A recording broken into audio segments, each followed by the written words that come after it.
Hello students, welcome to GPS online English classes. Hope you all are doing well. Students, today we are going to learn how to write a story. In the writing section, this is the first question. So as you can see on the screen, story writing is of 10 marks and let us see how these marks are divided. तो जो 5 marks हैं उसमें से 1 mark तो होगा title का, story दी जाती है उसका एक टाइटल लिखते हैं हम और उसका मॉरल भी लिखा जाता है। दूसरी बात, जो सारी हम स्टोरी लिखेंगे जिसको कि 200 से 250 वर्ड्स में लिखा जाता है, वो जो सारी बातें लिखी जाती हैं उसे बोलते हैं हम कंटेंट। ओके, अलग अलग पैराग्राफ्स में हम जो लिखते हैं उसे हम बोलेंगे कंटेंट। 4 मार्क्स का होता है। तो ये तो हो गए 5 मार्क्स। अब जो बाकी के 5 मार्क्स बचे उसको कैसे डिवाइड करते हैं? 2.5 मार्क्स जो होंगे वो एक से दूसरा पॉइंट कैसे कनेक्ट किया गया है और जो स्टोरी हमको दी गई है उसकी शुरुआत, उसके इनिशियल हमको पॉइंट्स दिए गए होते हैं जिसे हम बोलते हैं कि स्टोरी शुरू करके दे दी गई है। तो उन पॉइंट्स को हम, उस आइडिया को हम कैसे आगे बढ़ाते हैं, तो रेलेवेंस ऑफ आइडियाज़ बोला गया इसको। बाकी जो 2.5 मार्क्स बचे वो ये देखा जाता है कि ग्रामर कैसी है, ऑलराइट, वर्ड्स को कैसे अप्रोप्रिएटली यूज़ किया गया है ढंग से समझकर, और स्पेलिंग्स को भी करेक्ट किया गया है या नहीं। तो ये सब मिलकर 5 + 5 10 मार्क्स हो गए। अब ये देखते हैं कि एक स्टोरी को लिखने से पहले हम किन किन बातों को ध्यान में रखेंगे, स्टोरी को कैसे हम डेवलप करेंगे, क्या इम्पोर्टेंट है स्टोरी में। हमने अभी तो 10 मार्क्स को कैसे डिवाइड करते हैं ये चेक कर लिया। तो चलिए अब हम देखते हैं कि कैसे स्टोरी को किन किन बातों का ध्यान रखना चाहिए। Now to write a good story we can keep in view these important points. आपको ये देखने में लग रहा है कि काफ़ी सारे पॉइंट्स हैं, इनको कैसे सम अप करेंगे, कैसे जोड़ेंगे? ऐसा बिल्कुल भी नहीं है। मैं आपको अभी समझाऊंगा तो कुछ ही पॉइंट्स में ये सारा कवर हो जाएगा। ऑलराइट, अगर आप चाहें तो एक पेन या पेंसिल लेकर उससे मेरी बातों को भी नोट कर सकते हैं। देखिए, जो स्टोरी है उसको हम नैरेटिव भी बोलते हैं, अलग अलग घटनाओं को जोड़ना। उस स्टोरी को हम फर्स्ट पर्सन में यानी कि आई से यूज़ कर सकते हैं, वी से यूज़ कर सकते हैं, या फिर सेकंड पर्सन में यू, आप या तुम कहकर, या हम थर्ड पर्सन में लिख सकते हैं ही, शी, इट, दे वगैरह। ऑलराइट, इसका कॉम्बिनेशन भी हो सकता है। अब देखिए, एक स्टोरी लिखने से पहले हमें पहले सोचना पड़ेगा। उस सोचने को हम बोलते हैं सेटिंग। उसमें क्या क्या आता है? टाइम कौन सा है, लोकेशन, कौन सी प्लेस की बात की जा रही है, जो हमें ओपनिंग दी हुई है, शुरू के वर्ड्स, उसका क्या मतलब निकल रहा है, उसकी बैकग्राउंड क्या है, वो समझना पड़ता है। ठीक है, फिर हम इमेजिन करते हैं, फिर हम उन बातों को इमेजिन करते हैं।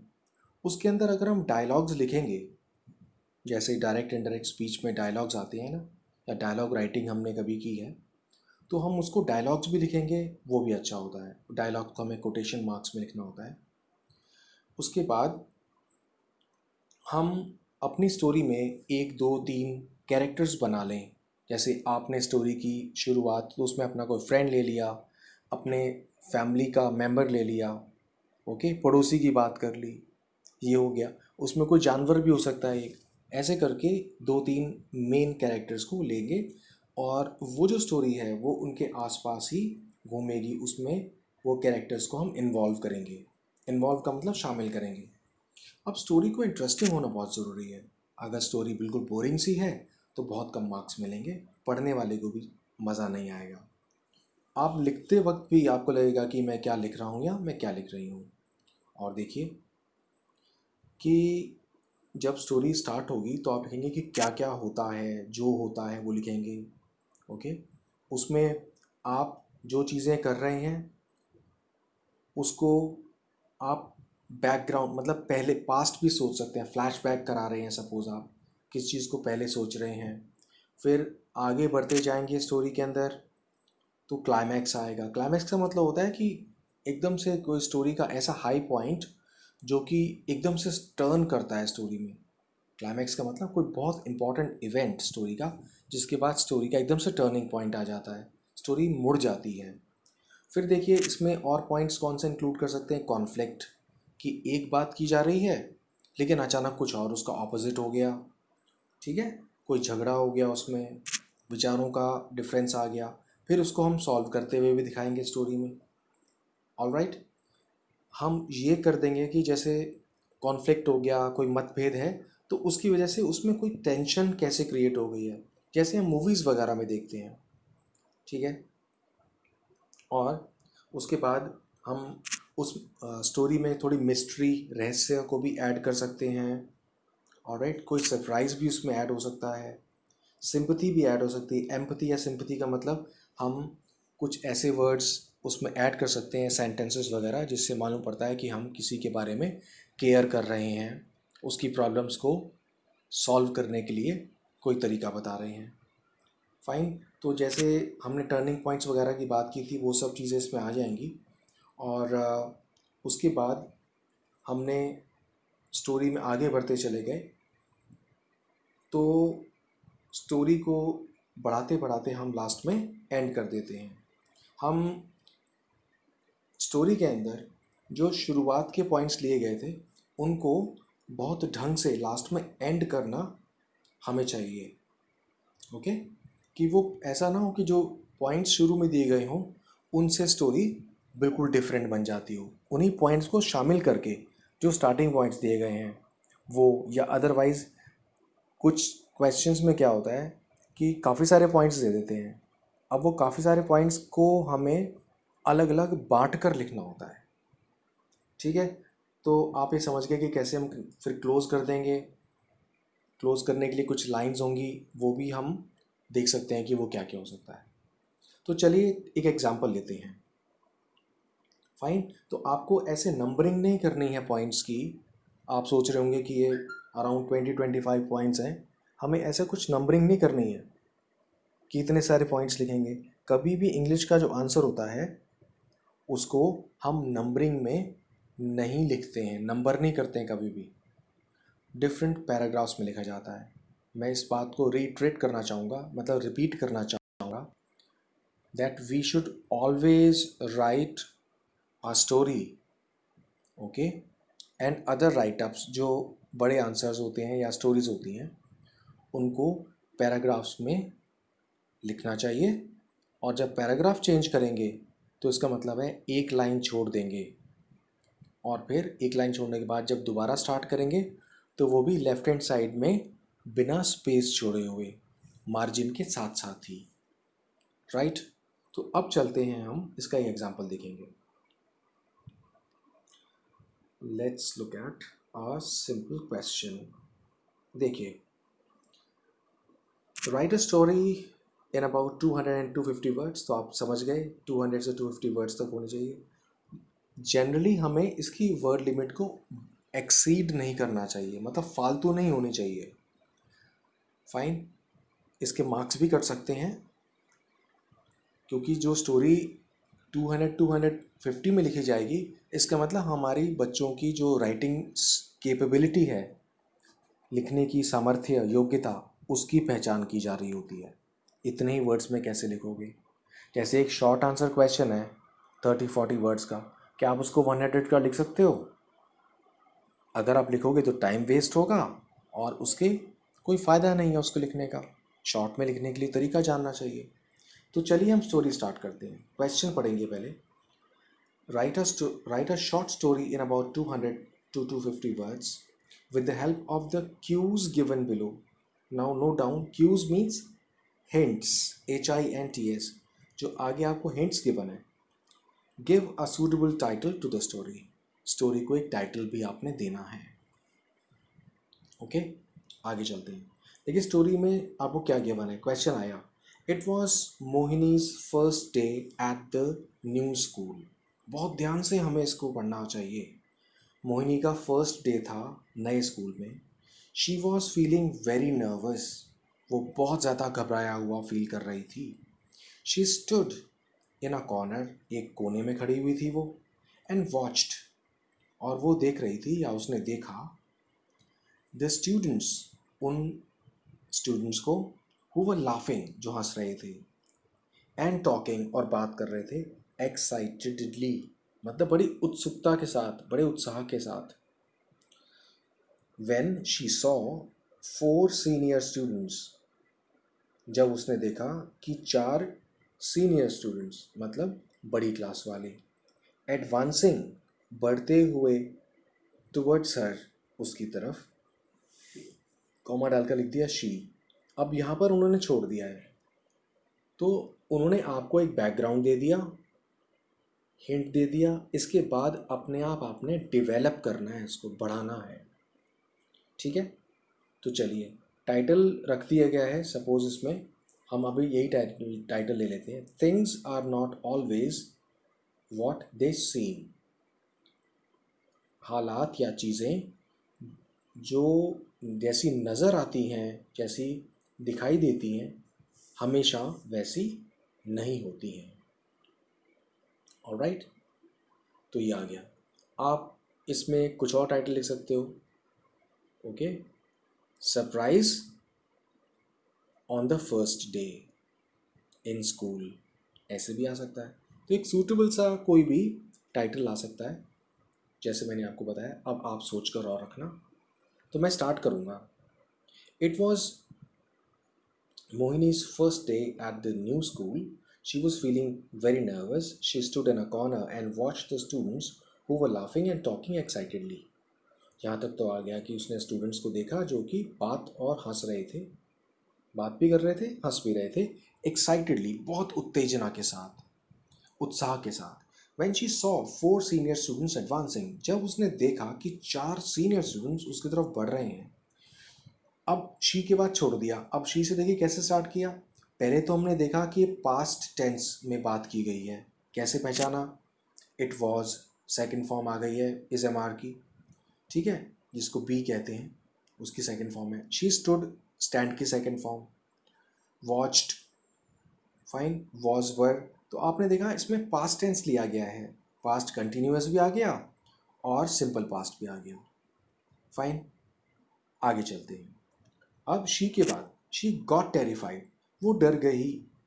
एंड स्टार्टेड, और शुरू हो गई, गोइंग टुवर्ड्स हर क्लासरूम हरिडली, और उसने जाना शुरू कर दिया अपनी क्लासरूम की तरफ जल्दी. हरिडली का मतलब जल्दी से, क्विकली. नेक्स्ट सेंटेंस आ रहा है, the 4 students caught up with her speed.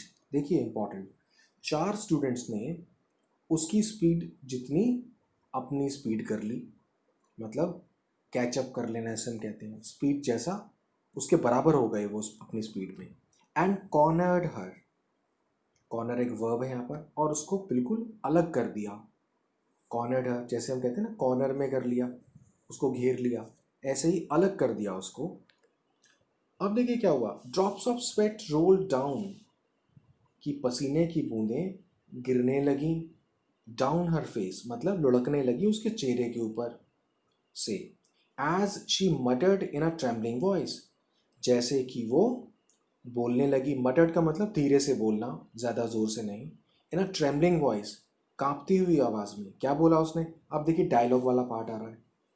Leave me alone, मुझे छोड़ दो. यहाँ तक से पहले मैं एक बार और चीज़ देख लें. इन्होंने पहले देखा कि भी, जैसे स्टार्टिंग में आया था कि प्लॉट देखो, इमेजिन करो क्या क्या चीज़ है. तो जो क्वेश्चन में आ गया उसके बाद ही आया कि वो डर गई, तो सस्पेंस सा इसमें इंक्लूड कर दिया. Excuse me. सस्पेंस इसमें इंक्लूड कर दिया. जल्दी भागने लगी. उन्होंने बाकी स्टूडेंट्स ने उनके साथ कैचअप कर लिया, मतलब कॉट अप सेकेंड फॉर्म हो गई. स्वेट मतलब पसीना गिरने लगा. तो देखिए एकदम से स्टोरी के अंदर कैसे उन्होंने इसमें एक्साइटमेंट ला दी है. स्टोरी में कितना अच्छा सा एक शुरुआत में कितना बढ़िया कर दिया है. और डायलॉग इंक्लूड किया, लीव मी अलोन, मुझे छोड़ दो, अकेला रहने दो, और कॉमर्स डाल दिए, inverted commas. They started coming nearer, वो और पास आने लगे।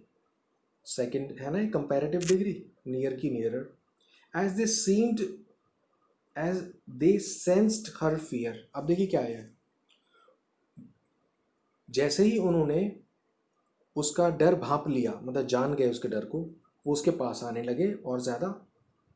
ठीक है, अब उसके बाद ये लाइन रिपीट हो गई है, तो आप देख लीजिएगा। टू टॉल बॉयज़, दो लंबे लड़के, and two girls of medium height, दो लड़कियां जिनका की मीडियम हाइट थी, लुक्ड एट हर, उसकी तरफ, उन चारों ने उस लड़की की तरफ देखा।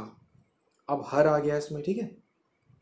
लड़की की बात की जा रही है, आई कर लिया उसने, और मतलब मोहिनी ले ली है, और दूसरा लड़की ले ली है, तो थर्ड पर्सन में चल रहा है। बिफोर, और देखिए इसमें हाइट के बाद पढ़ते हैं कि उन चारों ने उसकी तरफ देखा, and gave her spine chilling terror. अब देखिए अच्छे वर्ड्स यूज़ किए गए हैं वोकेबुलरी वाले। आप यहाँ पर इन वर्ड्स को अपने आप अंडरलाइन भी कर सकते हैं। कब? नोटबुक पे लिखते समय और एग्ज़ाम में लिखते समय भी। स्पाइन चिलिंग टेरर का मतलब क्या है? बहुत ज़्यादा डर। स्पाइन हमारी बैकबोन होती है, चिल का मतलब जमा देना ठंड से। अब स्पाइन चिलिंग टेरर का मतलब है कि इसका मतलब एक्सट्रीम टेरर, बहुत ज़्यादा डर उसको लगा। बिफोर मोहिनी कुड शाउट, इससे पहले मोहिनी चिल्ला सके, one of the girls covered her mouth, उनमें से एक लड़की ने उसके मुंह को कवर कर दिया, बंद कर दिया, ढक लिया। And they all started laughing. अब देखिए एकदम से कैसे टर्निंग पॉइंट आया है, और वो सभी हंसने लग गए। देखिए, मोहिनी वॉज लेफ्ट एस्टॉनिश्ड, यहाँ पर हमने पैसिव वॉइस यूज़ कर ली। मोहिनी जो थी वो बहुत हैरान हो गई। तो आपने देखा वोकेबलरी का एक अच्छा वर्ड यूज़ किया है, हैरान हो गई वो बहुत ज़्यादा। टू मेक थिंग्स क्लियर, इस घटना को, इस हालात को, कन्फ्यूजन को क्लियर करने के लिए, वन ऑफ द बॉयज़, एक लड़का दो में से, टोल्ड हर, उसने बताया उसको, that they had been assigned, कि उनको ये काम मिला था, उनकी ड्यूटी थी, to guide her through the school, कि वो स्कूल में से तुमको ले जाए और अलग अलग रास्ता बताए, अलग अलग प्लेसेस को दिखाए, एंड असिस्ट हर, और तुम्हारी हेल्प करे। असिस्ट का मतलब हेल्प करना, उसकी हेल्प करे, to make her feel comfortable, ताकि वो सहज महसूस कर सके, कंफर्टेबल हो सके, घबराए नहीं। Full stop. They were coming nearer to introduce themselves, और उन्होंने आगे क्या बताया कि वो लोग पास आ रहे थे अपना इंट्रोडक्शन देने के लिए, कि हम कौन लोग हैं, हमें किस काम के लिए भेजा गया है। And thought of playing a small prank, और उन्होंने सोचा कि चलो एक प्रैक्टिकल जोक करते हैं। प्रैंक का मतलब क्या होता है? जैसे हम एक जोक सुनाया करते हैं, लेकिन हम किसी के साथ जोक ही करते हैं कोई, प्रैक्टिकल, फाइन, जो कि नुकसान वाला नहीं हो, हार्मलेस हो। और when Mohini started running away from them, और जब मोहिनी उनसे दूर भागने लगी, मोहिनी मतलब उन्होंने तभी प्रैंक करने का सोचा जब मोहिनी उनसे दूर भागने लगी, और फिर उन्होंने मुंह पे हाथ रखकर उसको बता दिया कि हम तुम्हें गाइड करने के लिए आए।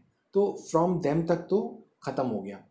अब यहाँ उन्होंने स्टोरी को एंड कर दिया है, कैसे? नेक्स्ट लाइन लेकर देखिए, नेक्स्ट सेंटेंस क्या है? Mohini breathes a sigh of relief, Mohini ने ये सारी बात सुनकर एक गहरी सांस ली, रिलीफ की मतलब चैन की सांस ली, ब्रीथ सेकंड फॉर्म, सांस ली, ठीक है। अ साई ऑफ रिलीफ का मतलब क्या होगा? उसने सांस भरी एक शांति वाली, एक आराम की सांस भरी, जिसको मैंने चैन की सांस ली क्या बोल दिया है। And conveyed that she thought she was about to get bullied, और उसने उन चारों को बताया कि उसने ऐसा सोचा था कि उसको, कि वो तंग होने वाली है, मतलब उसको ये लोग मिलकर डराएंगे या धमकाएंगे। बुली का मतलब होता है कि कोई पर्सन किसी दूसरे को डराए, धमकाए या तंग करे। ऑलराइट, तो देखिए कैसे स्टोरी को उन्होंने डिवाइड कर दिया और 250 वर्ड्स के आसपास ही इसको बना लिया है। आपको एक ध्यान करना है कि स्टोरी एक पैराग्राफ में नहीं होनी चाहिए। तो आप इसके पैराग्राफ्स को बदलेंगे जब आपको महसूस हो रहा है कि ठीक है हम नई चीज़ लिखने जा रहे हैं। जैसे यहाँ पर आया है, यहाँ पर आ गया कि when she saw 4 students coming in one towards and started going towards the classroom hurriedly, the 4 students, आप hurriedly तक कर लीजिए, hurriedly के बाद आप पैरा चेंज भी कर सकते हैं। The 4 students caught up with her speed and cornered her. Drops of sweat rolled down her face and she muttered trembling. They started coming nearer as the fear. यहाँ तक आ गया। आप आगे बढ़ते गए। अब उसके बाद आप एक पैरा चेंज कैसे कर सकते हैं? बिफोर मोहिनी कुड शाउट, यहाँ से पैराग्राफ चेंज हो सकता है। फाइन। लास्ट में 2 लाइंस जो ली गई हैं लास्ट की, वो भी पैराग्राफ चेंज हो सकती है। Mohini breathe a sigh of relief, तो 4 पैराग्राफ्स बन सकते हैं। 1 सिंगल लाइन भी एक पैराग्राफ हो सकती है। तो पैराग्राफ कितने होने चाहिए, इसको लेकर कन्फ्यूजन या कोई भी डाउट या डरने की कोई बात नहीं है। 3 पैराग्राफ्स, 4 पैराग्राफ्स, अपनी सूटेबिलिटी के हिसाब से पैराग्राफ्स को आप बना सकते हैं। ऑलराइट स्टूडेंट्स, तो आपने देखा कि एक स्टोरी को कैसे लिखा जा सकता है। और यहाँ पर एक स्टोरी का क्वेश्चन दिया गया है, right a story in about 150-200 words with the help of the following outline, give it a suitable title. आपको क्वेश्चन दिया गया है, बुनिया वॉज अ फुलिश बॉय। बुनिया जो था वो एक बेवकूफ़ लड़का था। Who was an attention seeker, जिसको कि ऐसी आदत थी कि सभी लोग उसकी तरफ देखें, उसको ध्यान दें, वो क्या कर रहा है। वो कोई ना कोई लोगों को अट्रैक्ट करने के लिए अपनी चीज़ें करता रहता था। He was a would cutter, तो जो बुनिया था वो एक लकड़हारा था, लकड़ी काटता था। And would go deep into the jungle, और जंगल में बहुत दूर तक चला जाता था अंदर, टू कट ट्रीज, पेड़ों को काटने के लिए। One day he wanted to do an act of mischief. एक दिन उसने एक शरारत भरी कोई हरकत करनी चाहिए। Full stop. He shouted at the top of his voice, उसने अपनी पूरी जोर से आवाज़ से पूरे जोर से चिल्लाया। वो शाउटेड सेकंड फॉर्म आ रही है। There is a tiger, there is a tiger, there is a tiger, dot dot dot. यहाँ उसके बाद आपको अपने आप लिखना है। ओके, तो इसको ट्राई कीजिएगा। आई होप कि आपको आ गया होगा। 2-3 बार पढ़िएगा, पढ़ने के बाद ही चीज़ क्लियर होती है, और हम इसको आगे भी क्लियर करेंगे। Alright, so I hope that you have been able to learn and know how to write a story. So now I will catch you later.